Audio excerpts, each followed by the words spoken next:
Someone who can transform businesses the way a master chef creates a perfect dish. That's Ajay for you. With 18 years of experience, Ajay is not just a business leader. He's a strategic alchemist who turns complex challenges into winning opportunities.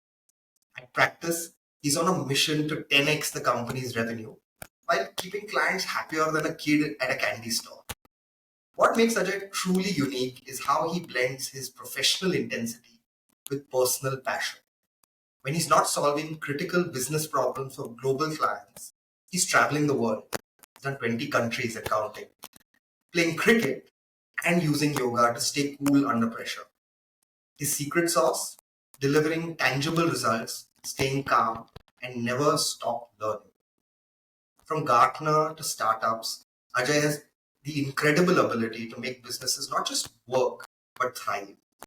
Fun fact, like me, he studied law, bringing that legal precision to business strategy. We're pumped to have him share his playbook on Sales is Cool today. Get ready for some serious insights. Ajay, welcome to the show. Thank you so much, Karthik. It's a pleasure to be here. Very excited to do this podcast with you. All right, are you ready to get stuck in? Absolutely. Since 18 years. Lovely, ready, always ready. Okay, let's do this. You heard the introduction I gave, and that's more a LinkedIn introduction, if you will. If you were to introduce the real Ajay, the non-LinkedIn version, what would that be? So first of all, thank you so much for the generous introduction, Karthik. If I were to add a few elements to it, which probably only my friends know, Yeah. or which probably only very very close ones in my family know about me, I would I would say I'm a good cook, and I wouldn't mind bragging about it. Okay. And in fact, during the COVID time, this Masterchef side of mine came really handy. So I'm really good at making chicken. So having friends over and serving them my home cooked chicken is something that I really look forward to. Apart from that, I love gardening. Have about 100 plants in our home, and every day morning watering them is my favorite pastime. And my wife sometimes jokingly tells my friends saying that look, when I water plants, I talk to them, and probably this is my way of you know becoming closer to nature, and that greenery and the peace kind of keeps me calm. So I love gardening, and one day hopefully I would probably have a bigger house somewhere, not in Bombay, but maybe in Bangalore or Pune, where I could have say 1,000 plants. That's my dream. Apart from that, I think a couple of things which are mentioned on LinkedIn that I'm a traveler, completed 20 countries. The target now which I've taken for myself is to complete 50 before I turn 50. So which means I have only 10 years time to complete 30, which means almost 3 new countries every year. So hopefully I'll be able to do that. Lovely. It's amazing. Who would have guessed that about you? Cook, gardener, traveler, we knew. Thank you so much for that.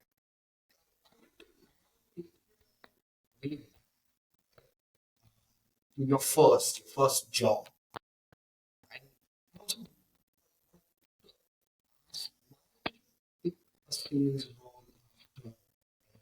So we talk about your first job and your sales after MBA. So so the second question I'll take first. Why MBA after law? So this was a pretty straight one. I got into law and very quickly realized, although it was a 5 year course of that LLB honors after my 12th, but very quickly realized this is not my cup of tea. I also did practice for about a year, but I realized that going through those tons of pages and reading all the sections, etc., is not something that I'm made for. And I don't want to spend the rest of my life just reading every section and clauses of those, and then spending my life under the files, etc. So I realized that this is not who I am, who I want to be for the rest 20, 30, 40 years of my professional life. So coming from a business class family, sales, talking to people, selling something has always been part of my life. So MBA probably was the natural extension from a professional degree standpoint, and that's the reason I chose law. Sorry, I chose MBA after my law. But how did sales role come into my life has a very interesting story behind it. So after my MBA, there were about 50 odd companies that were planning to come for the campus placement. I was constantly in touch with my dad that, I'm planning to get into some IT companies, or TCS or HCL, and a couple of these companies were planning to come for the campus placement. And that was my dream, getting into IT and probably going abroad. So got into HCL or Wipro or TCS, one of these companies, till the last round, and then I got rejected.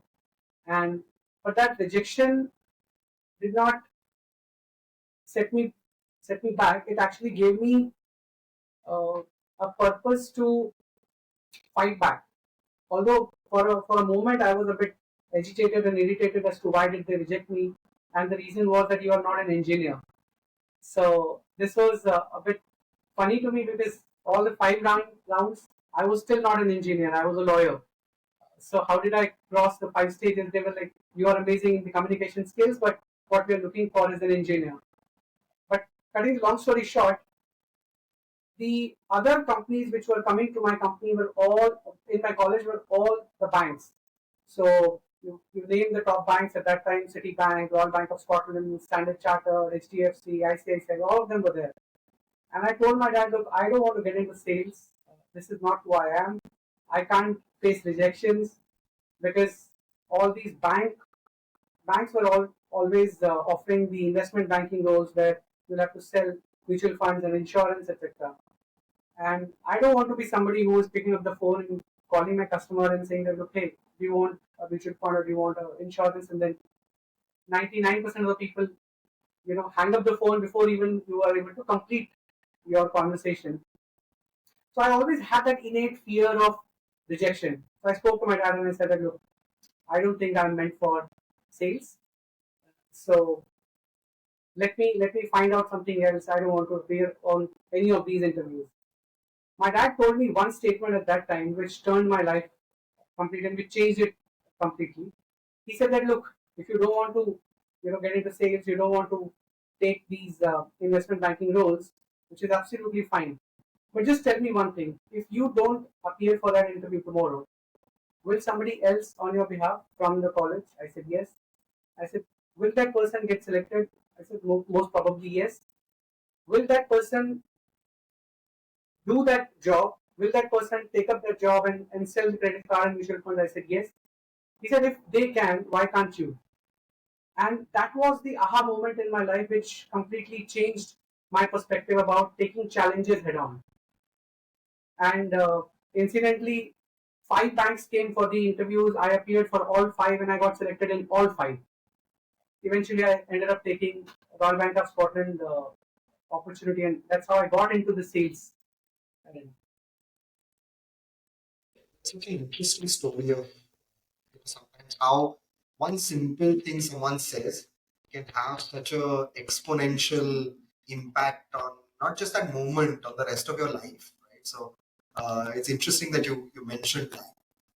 I want to now talk about, you did your first sales job with, RBS, and I'm assuming there were trials and tribulations there.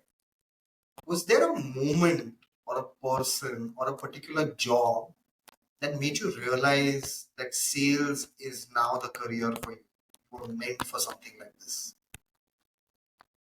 So, I think in the last 18 years, I would say every job, every day has been an aha moment for me.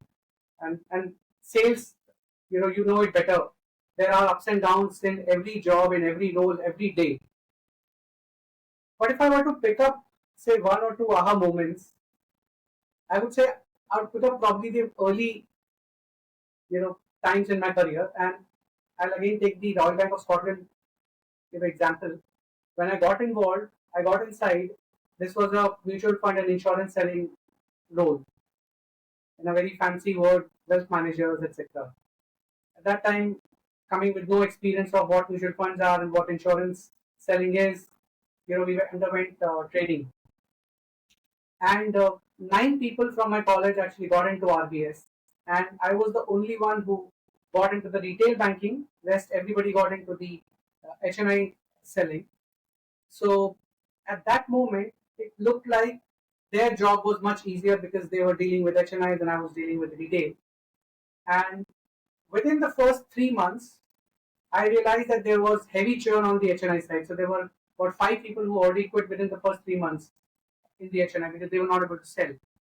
And when I got involved in understanding what the retail customers are, I still remember the name of that customer because he changed the entire course of my next 18 years. I went through his whole profile because he was already a customer of ours. He had a portfolio of about 4 crores. I'm talking about almost 15, 16 years back. And at that time, if you kind of compare it today, it will be about 50 crores of portfolio. So this was one of the biggest retail customers who was sitting with their entire fund with some other AMC and some other bank. And in this particular bank, he was not doing much of banking. And my branch manager at that time, she told me that, look, Ajay, this is one of the biggest account for us, and he's not been giving business to us. And the whole journey of going to him, building trust, which was the biggest element I felt is important in doing sales for any salesperson, that he was not finding trust with any of the previous people who went and met him. So the entire journey of speaking to him, understanding his challenges, why did he not bank with RBS in the past, and overcoming all those challenges. And within 2 months' time, I churned entire portfolio and got him to RBS, and that was probably the turning point. Got a fat paycheck from a incentive standpoint, and that's when I felt that, look, boss, sales is something. So the recognition, the accolades, the money, I think this was the probably biggest aha moments early in my careers. Now, do a little bit of uh, imagine if you were to start your career today, right? Let's wipe these last 18 years and you were to start your career today, and you know that you're in today's landscape of selling. We've got AI playing such a huge part, whether it's in prospecting, whether it's in CRM, whether it's in call coaching, got technology present in any of these sort of stages. If you were to start your career today, would you do anything differently? Very interesting question, Karthik, and very exciting one as well, because if human beings are to given the power of rewriting history, right? People will rewrite in a very crazy way. Okay, so if I look at each of my experiences in last 4 5 large companies, whether it was RBS or Monthly or Vodafone, I think each organization, each role has taught me a lot. And because of the experiences, because of the ups and downs that I've gone through, I am where I am today. So, so I wouldn't really want to change any of my history. But if I were to imagine, and given the resources, growth, or the guidance that is available today, to the youth or the kids who are passing out of the college today, the kind of access they have to what kind of careers they should be getting into, I would pick consulting. And I'll tell you why. Because last 10 years, and out of the 18, 20 years of my experience, more than half of that has been into consulting, Gartner and after that this practice. Although previous to partner also there was a bit of a consulting involved, because every sales I feel has a consultative element into it, whether it is coming into the consultative selling part or not. But there is an art and science of sales in every conversation that you do. But I feel consulting as an industry is so enriching, is so fulfilling for anyone to look at from a career standpoint. I'll tell you why. Because in the last 10 years, I would have spoken to at least 3,000 people. Okay, and out of those, about 2,500 people alone in the last 5 years at practice, and because we also deal with a large chunk of the business owners, CEOs, promoters in scaling them businesses. So the kind of exposure one gets to understand the business challenges that person is dealing, and from a CEO's perspective, from an owner's, from a promoter's standpoint. So, for example, yesterday I was talking to a private equity fund who has invested into a diagnostic center and an IVF chain. So how they are thinking about growing the business, how they are perceiving competition from the other private equity funds and the other IVF clinics, kind of gives you a very, very different perspective. A week back, I was talking to you know the owner of a 200, 300 crore company, which is aiming to be a 1,000 crore company. How they are thinking about growing the business, how people become a biggest contributor to their success or their failure. So when somebody gets into consulting early in their life, I think the kind of exposure they get for their personal learning and growth is unparalleled. So if I were to rewrite, I would pick consulting any given day. Although this is a slightly longish answer, but I want to kind of give the context and then bring and justify why consulting.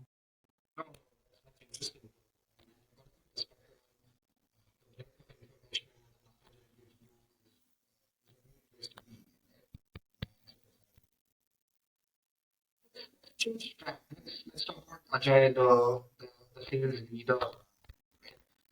You've obviously been this for the last 5 years.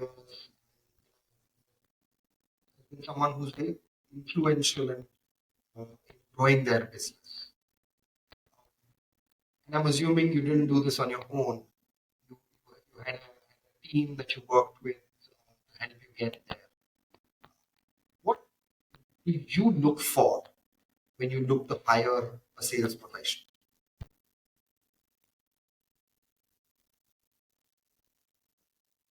Again, once again, a good question, because any leader, forget about me, if he is successful today, he is successful because of the team. Nobody can actually achieve any great success just on him or her shoulders. So, there always has to be a team effort.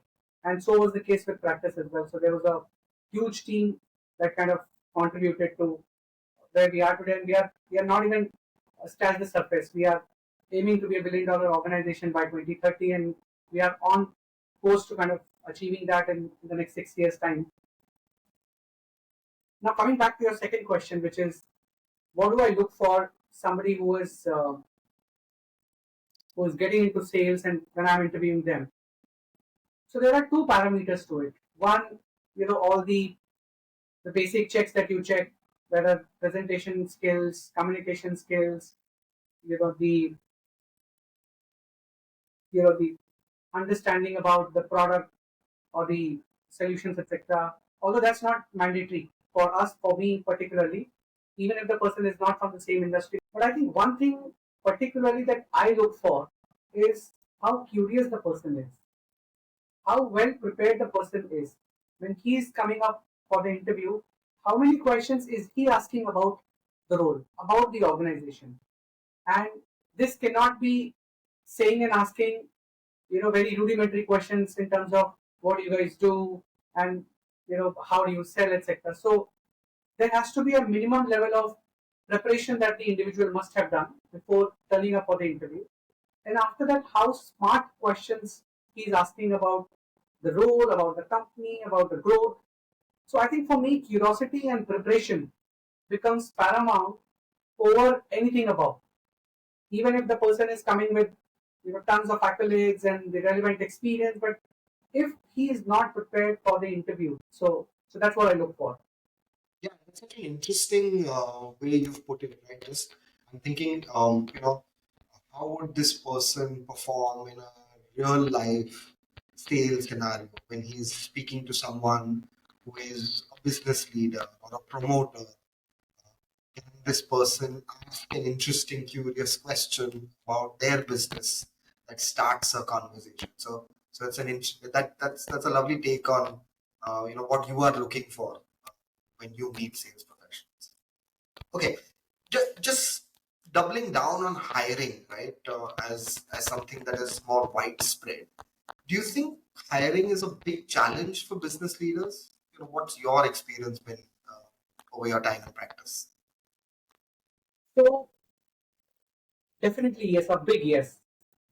If I were to kind of break the whole journey into first 10 years and the last 10 years, the first 10 years I was thinking that for a CEO, for a promoter, for an owner, the biggest challenge for his company would be growth.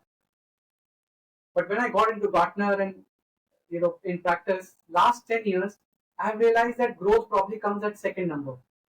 Number one is people. And even during Gartner days, we used to have all these reports which used to come as Gartner CEO surveys. And in that, consistently, top three priorities for a CEO used to be people. And it got more and more validated in the practice journey because now in the last 5 years, I would have spoken to about 2,500 odd business leaders, owners, promoters, CEOs, partners, and consistently, while everybody wants to achieve an X growth, grow the business 100x, 10x, 50x, when it comes to how part, everybody gets stuck on people, the team. So I feel this is an innate problem that everybody is facing today. And so hiring, retention, and also making sure that the talent grows with you is something I feel is a big challenge. It's a big white space which people are struggling with today. So I'll follow that up with a question. Why do you think hiring is so hard? When it comes to, let's say, a mid level hiring or -2 level hiring, which is still at a sales manager or a sales rep level, at that level, I think the problem is identifying the right fit for the role out of the 1,000 resumes that have come today. So, because when you look at the resume, everybody talks about that they have always been big achievers. I have never seen single resume in my life which says that I have failed across my life. And salesperson's life cannot be without the failures. So, how do you really identify and filter out of the 1,000 resumes to say 10 resumes whom you actually really want to talk to and think that look, this person could be the right fit for my organization. So it's the filtration part which is toughest. There are tools and technologies available today which are able to kind of help you with that. But still, I think that is a piece which is largely unresolved, I would say. Shamelessly plugging, saying that all the tools and technologies that are present out there. I think people should give Scooter a chance as well because that's the space we are in. So thank you for that.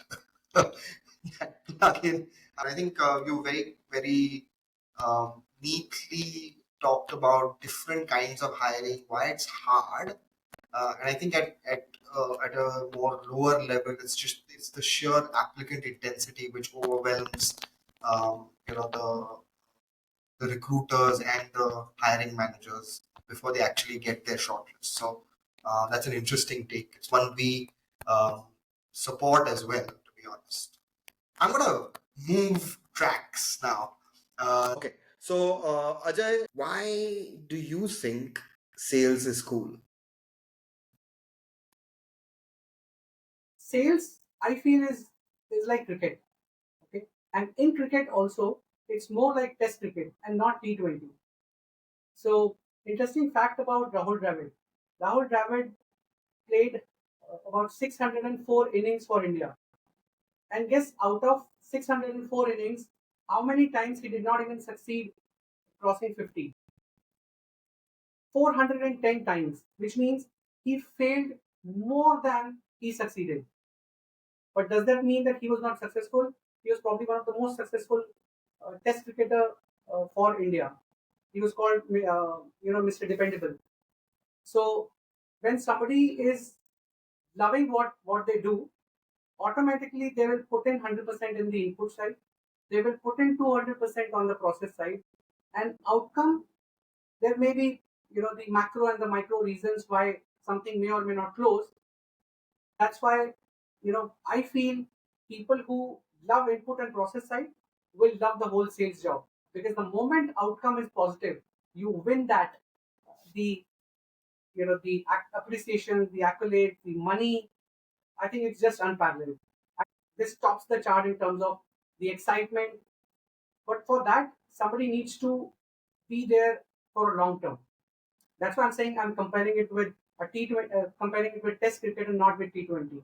It's a long game. You have to be there consistently, coming back, facing 99% of the rejections, but standing for that 1% success, and that will take you over the line. So I still feel it is the coolest job I've been doing for the last 18 years, and probably that's what I do, and I'll continue to do for the rest of my life.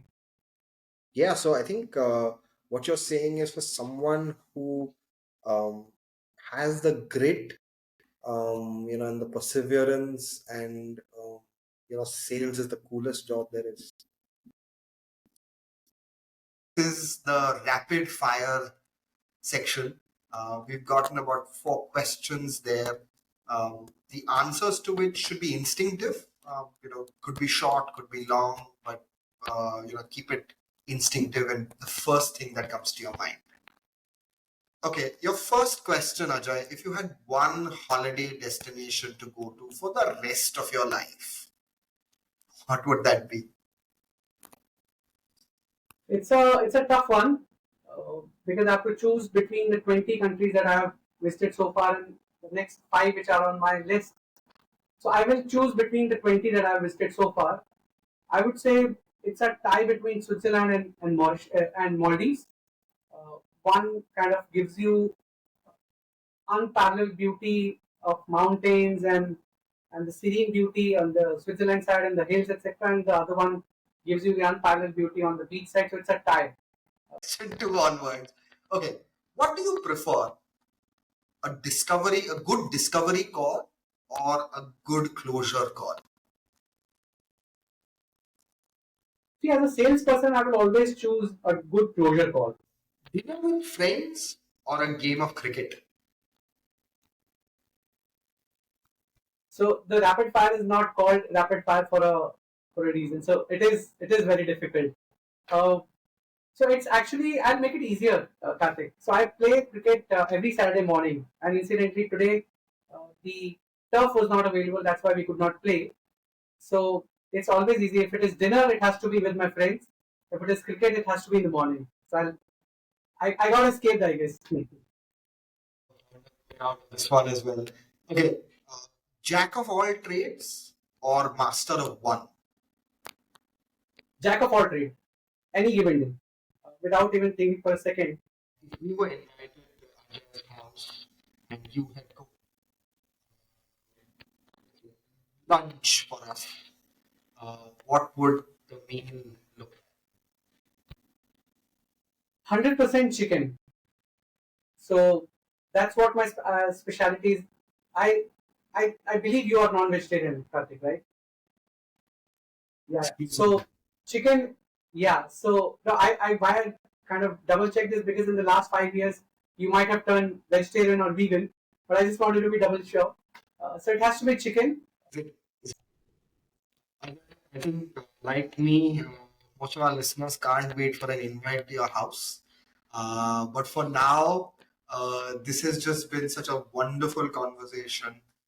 peeling back the layers of what makes you you, understanding how you think not just about sales but about business as a whole, how you think through your people decisions. Um, but I think what I have taken away with is the well-rounded person you are. I think what comes across is you aren't just someone who's really good at what you've done, and your career shows that, but how you balance that out with the different things that you do, the different layers to what makes Ajay. And we wish you nothing but success in the years to come. Thank you so much, Karthik. It was a real pleasure to be on this podcast, and I thoroughly enjoyed the conversation. One, two.